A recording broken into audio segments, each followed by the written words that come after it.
Film की शुरुआत होती है एक इंडस्ट्री की मालकिन को दिखाते हुए जिसका नाम विक्टोरिया है। उसकी इंडस्ट्री में हाई टेक्नोलॉजी चीजें बनाई जाती थी। वो आज यहाँ खुद काम कर रही थी जो पिछले काफी अरसे से एक चीज की खोज कर रही थी। तब उसका साइंटिस्ट कहता है कि वो चीज हमें यहाँ भी नहीं मिलेगी। उनके सामने एक काफी बड़ी चीज को तोड़ा जाता है जिसके अंदर से हमें बीटल की शक्ल में बनी एक डिवाइस नजर आती है जिसका नाम बीटल स्कैरेब होता है, जो कि असल में एक एलियन टेक्नोलॉजी है। बीटल यानी कि एक कीड़े की शक्ल। अब हम एयरपोर्ट पर एक लड़की जेमी को देखते हैं जो कि लॉ की पढ़ाई करके वापस आ रहा था। एयरपोर्ट पर उसकी पूरी फैमिली थी जो उसका इंतजार कर रही थी और जेमी इन सब से मिलता है। अंकल उसके साइंटिस्ट थे जो गाड़ी में बैठकर इन सब का इंतजार कर रही थी। जिसके बाद ये पूरी फैमिली पास के होटल में जाती है। यहाँ जेमी की बहन बताती है कि हमारे हालात बहुत खराब हैं, जिसमें हमारा घर भी बिकने वाला है। बिजनेस में डैड को काफी नुकसान हुआ है। ये सुनकर जेमी काफी परेशान हो गया। कहता है कि ये बात मुझे पहले बता देनी चाहिए थी, मैं तब वापस आ जाता। इस पर उसकी मॉम कहने लगी कि बेटा हम चाहते थे कि हमारी फैमिली में से कोई पढ़ा लिखा हो, इसलिए हमने तुम्हें लॉ पढ़ाने के लिए भेजा। अब तुम आ गई हो पढ़ाई करके तो सब ठीक हो जाएगा। जिसके बाद ही फैमिली घर वापस आ गई। वो कहता है कि मैं बहुत जल्द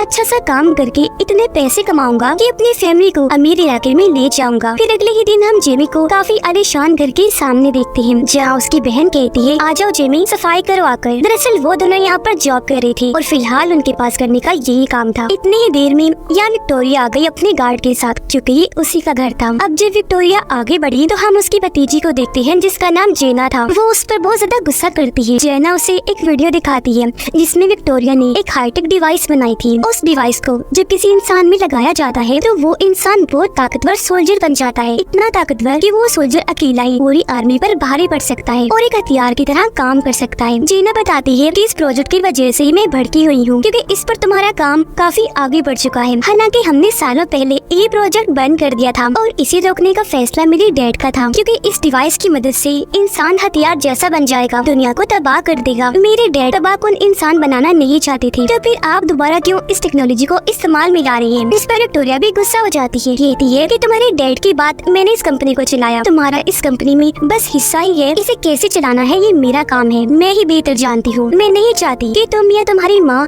मेरे इस काम में दखल दो। तभी यहाँ जेमी आ गया जो उनकी बहस में बोल पड़ता है। अब ये चीज विक्टोरिया को पसंद नहीं आती कि एक नौकर हमारी बात में घुस आया, इसीलिए वो जेमी और उसकी बहन को नौकरी से निकाल देती है। वो दोनों बहन भाई घर से बाहर आकर जब गाड़ी का इंतजार करने लगी तो उनके पास जेना आती है। वो जेमी को कहती है कि माफ करना, मेरी वजह से तुम्हारी नौकरी चली गई। कल ऑफिस आओ, मैं तुम्हें कोई छोटी मोटी नौकरी दिलवा दूंगी। जो कहकर वो यहाँ से चली गई। रात के वक्त जेमी अपने डैड से बातें करता है और उन्हें बताने लगा कि मैं आपके बिजनेस में होने वाले नुकसान की वजह से बहुत परेशान हूँ। इस पर उसके डैड कहते हैं कोई बात नहीं बेटा, ऐसा तो होता रहता है, सबसे जरूरी होता है अपनों का साथ। तुम वापस आ गई हो तो इस चीज की हमें बहुत खुशी है। ये सुनकर जेमी को तसल्ली हुई और वो भी खुश हो जाता है। अगले ही दिन वो अच्छे से तैयार होकर उनकी इंडस्ट्री में पहुंचा और जब उसने जेना के बारे में पूछा तो उसे कहा जाता है कि इंतजार करे। ऊपर साइंटिस्ट जब किसी काम से जा रहा था तो जेना चुपके से उसका कार्ड चुराकर उसकी लैब में आ जाती है जहाँ उसे बीटल स्कैरेब मिल जाता है। साइंटिस्ट दरअसल बीटल स्कैरेब का जो कोर है यानी मेन हिस्सा उसे निकाल कर सूट में डालने वाला था ताकि इसकी सारी ताकतें सूट में चली जाएं। तब जेना उस स्कैरेब को एक बॉक्स में डालकर चुपके से लैब से बाहर निकल जाती है और जब वो नीचे आई तो जेमी उसके पास आ जाता है। जेना उसे कहती है अभी मैं जल्दी में हूँ, बाद में मिलते हैं हम। अब तभी सिक्योरिटी अलार्म बज जाता है। जेना वो बॉक्स जिसमें बीटल स्कैरेब था वो जेमी को देते हुए कहती है कि इसे अपने पास रखो, तुमने इसे खोलना नहीं और अपनी जान से भी ज्यादा हिफाजत करनी है। जो कहकर वो जेमी को यहाँ से भेज देती है और खुद गार्ड के साथ आगे बढ़ गई। घर आकर जेमी अपने घर वालों को सब बताता है जो उसके साथ हुआ और उन्हें वो बॉक्स दिखाता है, जिस पर उसकी फैमिली काफी कंफ्यूज थी और वो जेमी को बॉक्स को खोलने का कहती है। उनकी बात मानकर जेमी ने बॉक्स भी खोल दिया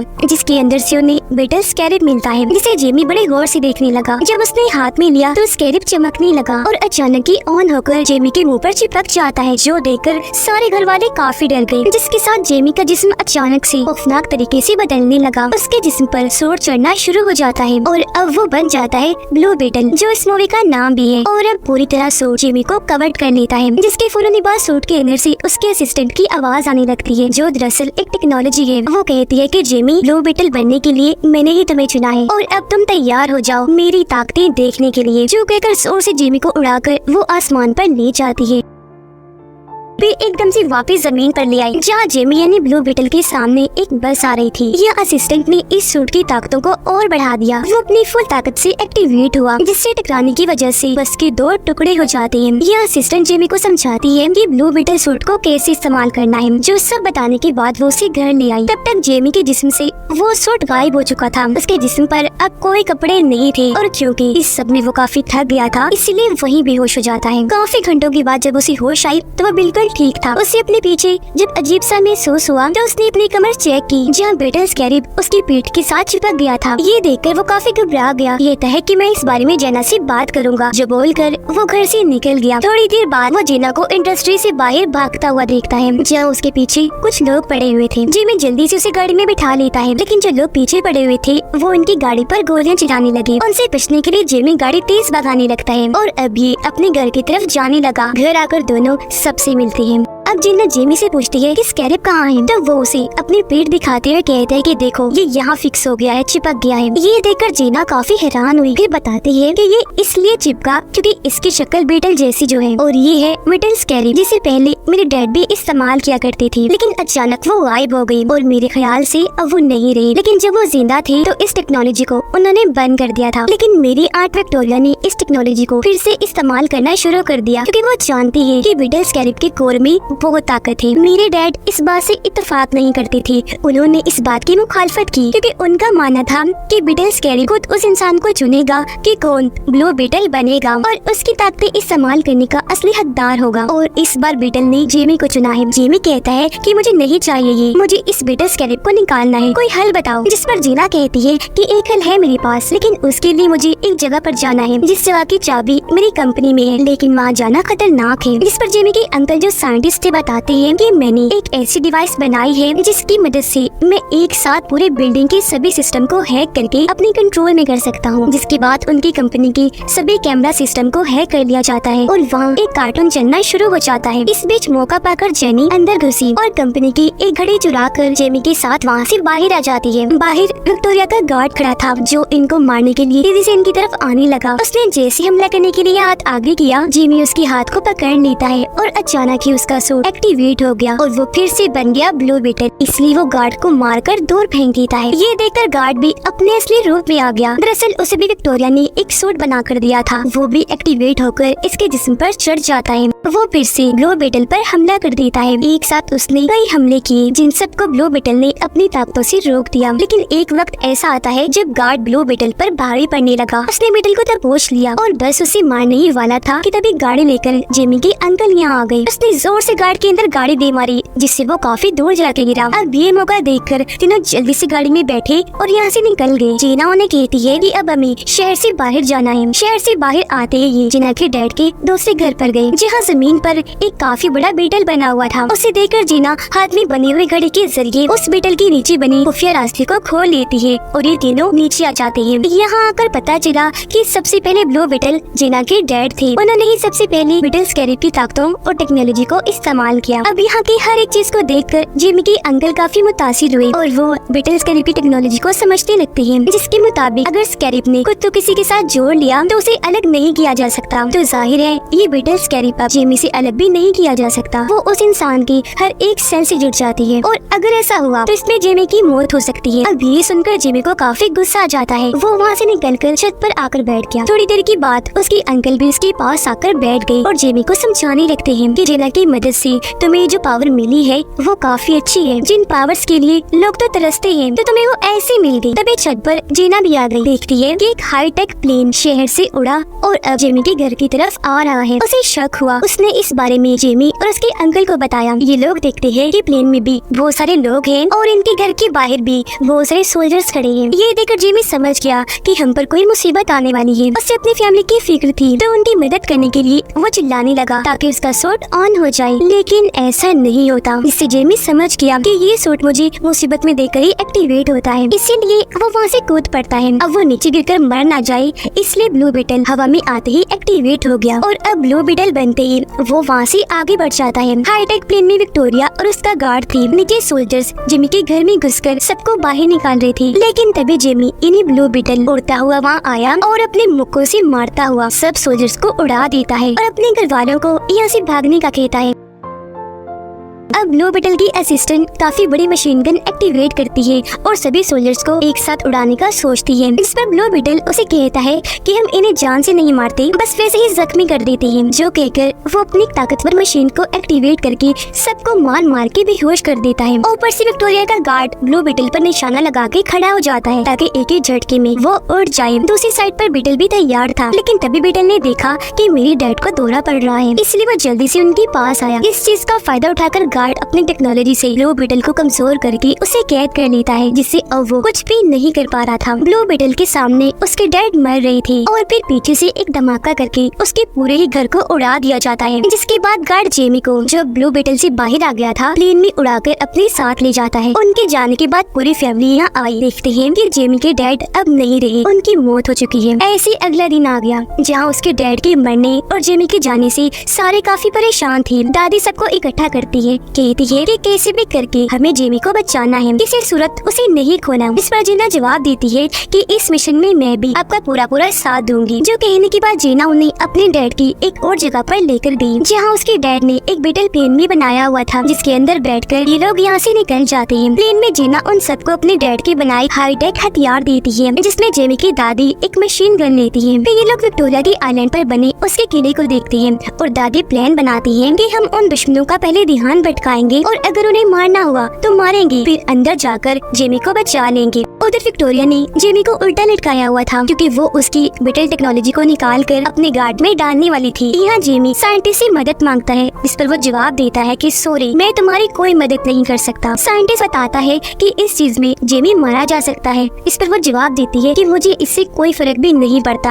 अभी इतने ही देर में बाहर बीटल प्लेन से किले पर हमला कर दिया जाता है। तभी जेमी की अंकल उसे नीचे उतारकर दोबारा से शुरू कर देते हैं, जिससे अब वो इतना ताकत से उन पर हमला करता है कि ऊपर चढ़ने लगा। उसके पैर निकल आए थे, जिसके नीचे वो सब गार्ड को कुचलता गया और बाद में गैस छोड़कर सबको बेहोश कर देता है। अब ये लोग अंदर आ गए, जहाँ जेना लैब का रास्ता ढूंढकर उसी तरफ बढ़ने लगे। इनके सामने बहुत बड़ी कोर जैसी मशीन आ जाती है और ये वही मशीन है जिसके जरिए ब्लू बीटल की ताकतें टेक्नोलॉजी को निकालकर गार्ड के अंदर भेजा जा रहा था। प्रोसेस शुरू हो गया, जिससे ताकतें जाने की वजह से जेमी तड़पने लगा और वो अपने ही दिमाग में कुछ सोचते हुए एक अलग ही दुनिया में चला जाता है, जहाँ उसे अपने डैड नजर आई। जब जेमी उन्हें देखता है तो काफी जज्बाती हो गया, लेकिन जेना और जेमी की बहन उस पूरे कोर पर बॉम्ब लगा देती है जहाँ ये ट्रांसफर का काम हो रहा था। अब ये ताकतें जाने का असर जेमी और उसके डैड दोनों महसूस कर रहे थे। उसके डैड कहते हैं, बेटा तुम्हारा दुनिया में अभी भी काम बाकी है, असली दुनिया में तुम्हें सबको बचाना है। मेरा काम यही तक था, इसलिए मैं तुमसे दूर हो गया और अब बेटा मैं तुम्हें आगे बढ़ते हुए देखना चाहता हूँ। ये कहकर वो उसे ब्लू बीटल वाला सूट दिखाते हैं और कहने लगे, बेटा तुम इसकी ताकतें इस्तेमाल करना और दुनिया को बचाना। मैं हमेशा तुम्हारे दिल में रहते हुए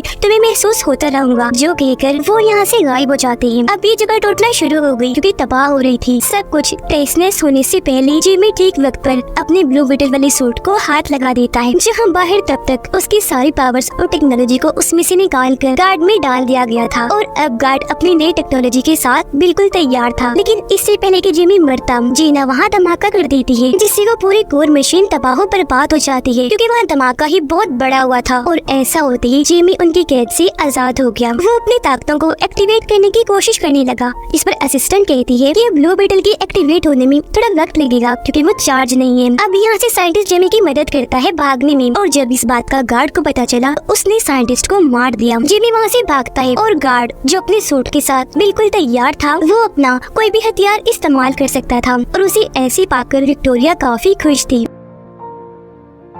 जिमी भाग रहा था और क्योंकि उसके सूट में अभी एनर्जी कम थी, इसलिए बहुत सारे गार्ड्स उसे मारने के लिए आते हैं। तब ठीक मौके पर यहाँ दादी मशीन गन लेकर आ जाती है और सब गार्ड्स को उड़ाकर जेमी को बचा लेती है। ये दोबारा से भागने लगे और जो भी रास्ते में आ रहा था, दादी मशीन गन से सबको मारती जा रही थी। उधर जीना को विक्टोरिया ने पकड़ लिया था और वो उसे अपने साथ ले गई। जेमी की बहन शील्ड और पंचेस इन्हीं मुग्गों वाली टेक्नोलॉजी को इस्तेमाल करके गार्ड से लड़ रही होती है और अब जेमी पर ब्लू बीटल सूट भी एक्टिवेट हो जाता है क्योंकि वो भी अब चार्ज हो चुका था। इसीलिए वो सभी गार्ड से भिड़ जाता है और उन पर हमला करके काफी बुरा मारता है। लेकिन तभी यहाँ गार्ड अपना सूट पहने आया और ब्लू बीटल पर हमला कर देता है। वो उसे उड़ाकर हवा में ले गया और अभी दोनों वहाँ एक दूसरे को मारने लगे। पहले तो दोनों ही एक दूसरे पर भारी पड़ रही थी, लेकिन फिर गार्ड ब्लू बीटल को बहुत मारता है, जिसके बाद दोनों लड़ती लड़ती फिर से किले में आ गई और यहाँ एक दूसरे को जबरदस्त टक्कर दे रही थी। अब यहाँ जेमी के अंकल गार्ड के सर पर वार करते हैं, जिससे वो जवाब में उसके अंकल के पास धमाका करता है और वो काफी जख्मी हो गई। ये देखकर ब्लू बीटल को काफी गुस्सा आया और अब वो अपनी पूरी पावर्स का इस्तेमाल करके गार्ड पर हमला कर देता है और उसके अंदर से तेज रोशनियां निकलने लगी। उधर विक्टोरिया जीना को बताती है कि मैंने ब्लू बीटल के कोड को अपने मोबाइल में डाउनलोड कर लिया है, जिसकी मदद से अब मैं लाखों की तादाद में सूट बनाऊंगी और मुझे रोकने वाला भी कोई नहीं होगा। अब ये सुनकर जीना को गुस्सा आ गया और वो वहाँ बीटल टेक्नोलॉजी वाली चिंगम को थूक देती है, जिससे वो हर तरफ फैलने लगी। ऐसा करने के बाद जीना गार्ड्स को काफी मारती है, लेकिन ब्लू बीटल ने गार्ड को काफी मारकर बुरा हाल कर दिया था। वो उसे नीचे लिटाकर गला काटने ही वाला था कि तभी असिस्टेंट उसे ऐसा करने से मना करती है और उसे किसी की जान न लेने वाले असूल को याद करवाती है। इस पर रोते हुए जिमी बोला कि इसने पहले मेरे डैड को मारा और फिर मेरे अंकल को बॉम्ब से जख्मी कर दिया और अब मैं भी इससे बदला लूंगा। ये सुनकर असिस्टेंट उसे गार्ड की जिंदगी दिखाती है कि वो अपनी मॉम की साथ रहा करता था, लेकिन एक दिन मिसाइल के हमले से उसकी मॉम की मौत हो गई और क्योंकि वो अकेला रह गया था तो उसे जबरदस्ती आर्मी में भेज दिया गया। लेकिन एक दिन बॉम्ब पर पैर आ जाने की वजह से गार्ड का पूरा जिस्म तबाह हो गया और जब इस बारे में विक्टोरिया को पता चला तो उसने फायदा उठाकर गार्ड को अपने एक्सपेरिमेंट तजुर्बे में इस्तेमाल किया, उसे नया जिस्म दिया, जिसके बाद वो उसे अपने हिसाब से चलाने लगी। अब ये गार्ड जो कुछ भी करता है उसके पीछे विक्टोरिया का हाथ होता है, तो अब यह जिमी उसे कुछ नहीं कहता, छोड़ देता है। उधर जीना अपनी आंट विक्टोरिया का फोन ही तोड़ देती है, जिससे उसका फोन तबाह होने से अब उसके पास ब्लू बीटल की टेक्नोलॉजी नहीं रही, तो अब वो खतरनाक सूट भी नहीं बना पाएगी। अब गार्ड विक्टोरिया के पास जाता है, जहाँ वो उसे हुक्म देती है कि जाओ जीना और ब्लू बीटल को मार दो,